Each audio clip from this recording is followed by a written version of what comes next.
No estúdio nós recebemos a partir de agora o professor Washington Sucupira, professor especialista em geopolítica com realmente uma trajetória na educação aqui na capital e vem conversar conosco sobre alguns episódios recentes na geopolítica internacional, principalmente no que diz respeito ao Oriente Médio. Nós tivemos aí alguns conflitos, o conflito, na verdade, Israel-Irã, que explodiu no mês de junho, já com alguns impactos globais. Aí um cessar-fogo, ninguém sabe se vai ser respeitado. O professor Washington Sucupira vai explicar para a gente as origens desse conflito, que vem muito antes do que se imagina, né, professor? Não é algo pontual, essa guerra entre judeus e árabes, Irã, Israel com outros países, Israel-Palestina, essas tensões no Oriente Médio. Professor Washington Sucupira, bom dia, seja bem-vindo ao Comando Geral. Bom dia, Chico, bom dia, Vitor Costa, bom dia, Natanael, bom dia, rádio ouvintes.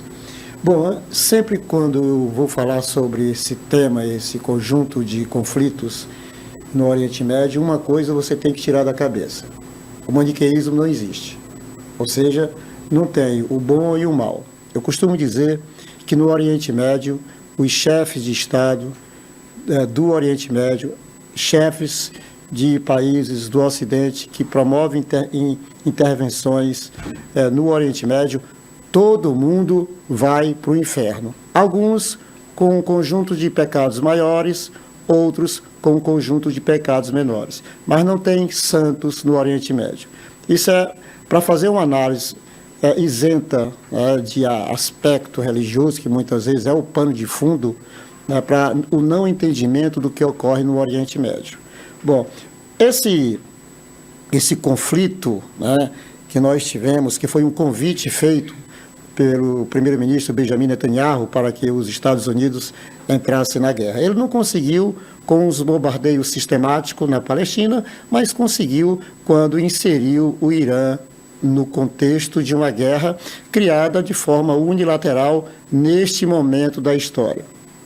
Mas para a gente entender o que realmente ocorre no Oriente Médio, dentro desse contexto de Israel, Palestina, nós temos que voltar para 1947, quando a ONU, através da Resolução 181, cria o Estado de Israel e o Estado palestino.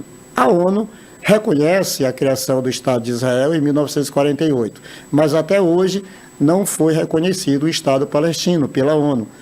Apesar de mais de 140 países no mundo já reconhecem o Estado palestino como um Estado soberano, independente, em terras ocupadas por Israel, faixa de Gaza e Cisjordânia ocupada.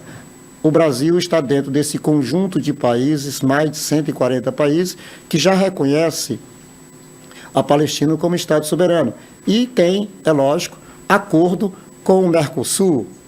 Então, nós temos aí uma situação, primeiro, da existência de um Estado que não é reconhecido pela ONU e que Benjamin Netanyahu, Bibi para os íntimos, primeiro-ministro de Israel, que já presidiu Israel por 4 mandatos, está no 5º, membro do partido Likud, que é um partido de extrema-direita, e que no seu programa não tem a questão de reconhecer a Palestina como Estado soberano e independente.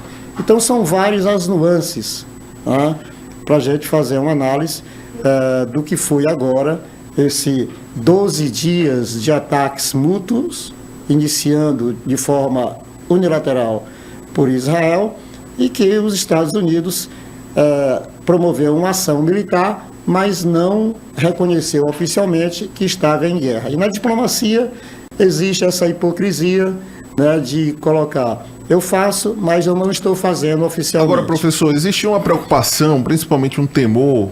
Nas redes sociais muita gente comentava: esse conflito pode acabar se transformando em um conflito global, uma escalada bélica, não só no Oriente Médio, mas com a participação de outros países, dos Estados Unidos, da OTAN. Existia realmente essa possibilidade, essa preocupação, e de fato, há na sua avaliação enquanto especialista em geopolítica, a possibilidade de uma terceira guerra mundial, por exemplo, que é tão temida por muitos? Olha, a escalada de violência, ela parou com a intervenção norte-americana, não pela intervenção norte-americana, mas pela ausência, né, de outros atores, como, por exemplo, a China. A China investe no Irã já há um bom e longo tempo. Assinou um acordo de ajuda, né, e um acordo de uma ajuda abrangente que envolve não só aspecto econômico, como também de proteção e de desenvolvimento de tecnologia nuclear. E a China, ela não se envolve militarmente. A única possibilidade de um envolvimento da China nesse momento, do ponto de vista militar, é com relação a Taiwan. Então, a China quer negócios e o Irã, no Oriente Médio, é estratégico, né? A nova rota da seda no Oriente Médio passa pelo Irã, que é estratégico nesse sentido. E um outro ator que poderia, né, ter se inserido nesse contexto é a Rússia, mas a Rússia já está em uma frente de batalha, né, com a Ucrânia, de forma unilateral. A Rússia invadiu a Ucrânia. Então, a Rússia, ela oficialmente condenou a intervenção norte-americana, e a China também condenou do ponto de vista diplomático, mas não se inseriram. A ausência desses dois atores aliados históricos do Irã barra qualquer possibilidade de um conflito global. Eu também costumo ver aí as falas, né, as escritas de uma terceira guerra, né? Gente, terceira guerra só quando as multinacionais quiserem. No dia que elas não quiserem, no dia que elas quiserem, é lógico, elas vão utilizar os estados, nações, para que haja um conflito global. Mas nesse contexto, não. E é sempre bom lembrar que o Oriente Médio é um verdadeiro barril de pólvora. Tensão no Oriente Médio é uma característica de tempos, né? Então, não é de agora. O que trouxe esse receio, né, foi essa intervenção militar americana, sem autorização do Congresso norte-americano, né, desrespeitando a soberania territorial, desrespeitando o espaço aéreo, né, o jeito Trump gangster de governar. Professor, o senhor falou que o plano de fundo é um plano de fundo religioso, mas a desculpa dada oficialmente é a questão nuclear, o desenvolvimento nuclear realizado pelo Irã. Esse medo, esse temor que foi dito por Israel, pelos Estados Unidos, parte então de países que têm esse desenvolvimento nuclear, né? Eles utilizam das armas nucleares para amedrontar o mundo e não querem que outros países como o Irã possa ter o mesmo, né? Fazer o mesmo, que é ter essas armas nucleares. Do ponto de vista territorial lá do Oriente Médio, o temor que isso pode ter, quais os grandes riscos que o Irã apresentava por ter esse mesmo desenvolvimento nuclear que esses outros países já têm e não querem que o Irã tenha? Olha, eu sou muito criticado porque eu costumo falar sobre uma ótica e uma análise que eu tenho. Hoje, eu posso afirmar categoricamente que não é Israel que tem que se proteger do mundo árabe. É o mundo árabe que tem que se proteger de Israel. Por que eu digo isso? O Israel não faz parte, não assinou o Tratado de Não Proliferação de Armas Nucleares. Tá? Desde a década de 90, que Israel tem uma narrativa de que o Irã já está pronto para produzir um artefato nuclear em função da tecnologia de enriquecimento de urânio.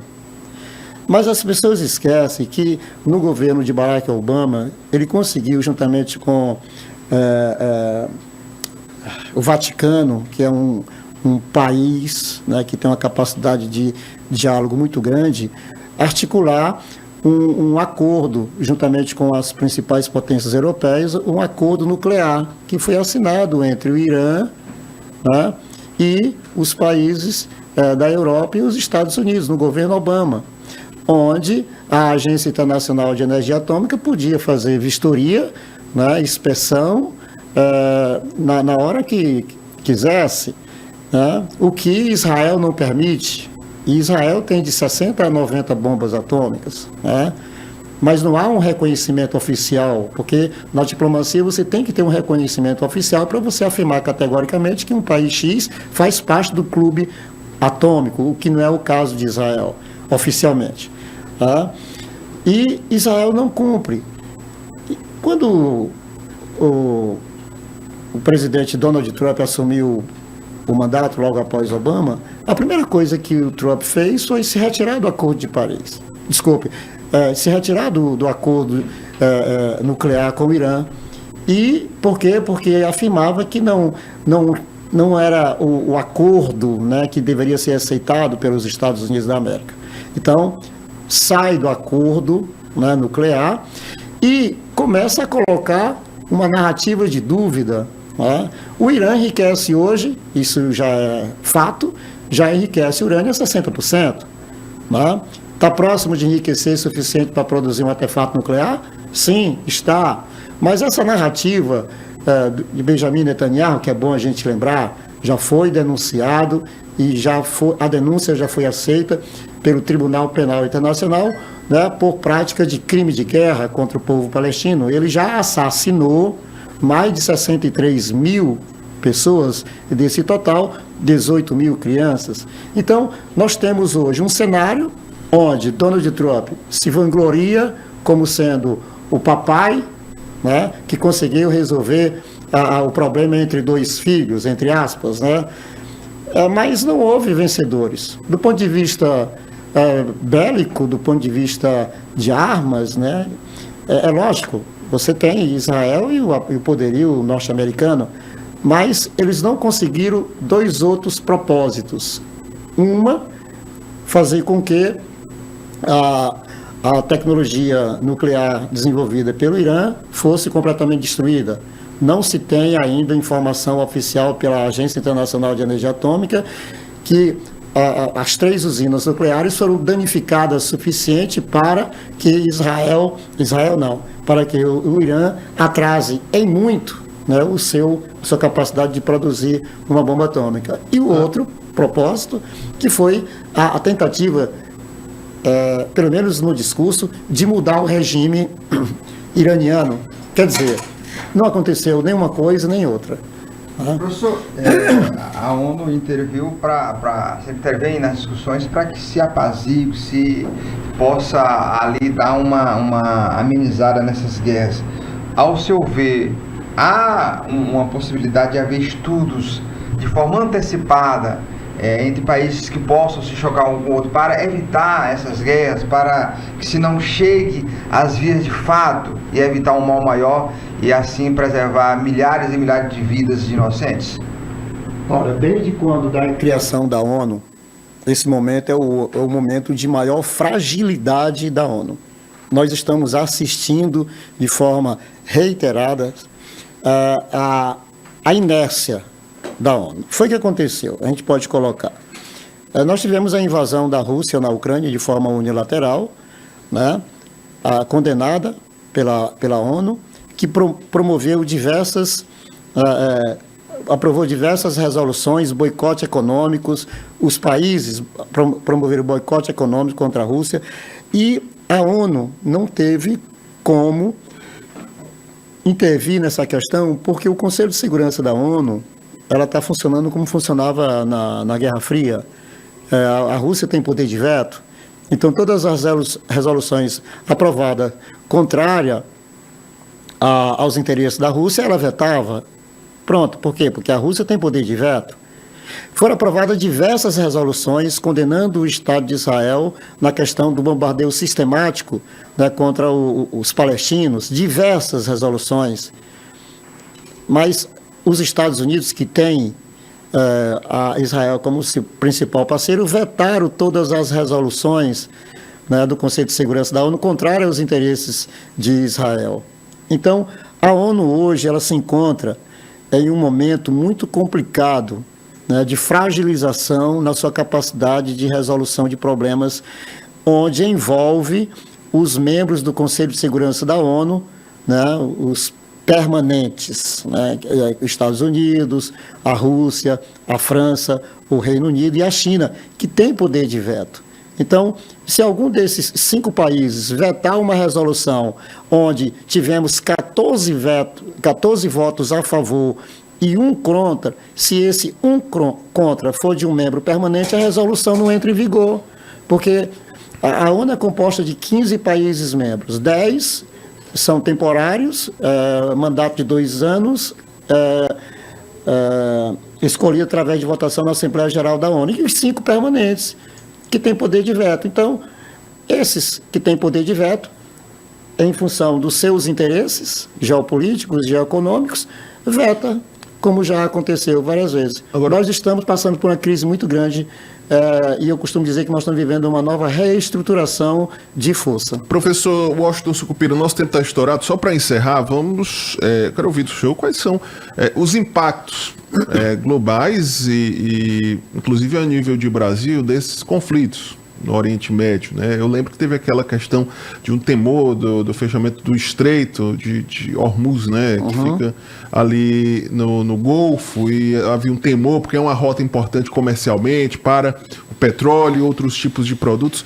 Globalmente, do ponto de vista econômico, inclusive, qual o impacto desses conflitos? E aqui no Brasil, nós temos também esse impacto? Nós sofremos isso? Ora, o impacto de imediato em uma crise mais prolongada é o econômico, né? Por quê? Porque é uma rota, como você colocou, o Estreito de Hormuz, fechar aquilo ali já prejudica até o principal parceiro do Irã nesse momento, do ponto de vista econômico, que é a China. 20% do petróleo que vai para a China passa, né, pelo Estreito de Hormuz. Então, o Irã fechar já traria complicações para ele advindo de parceiros, né?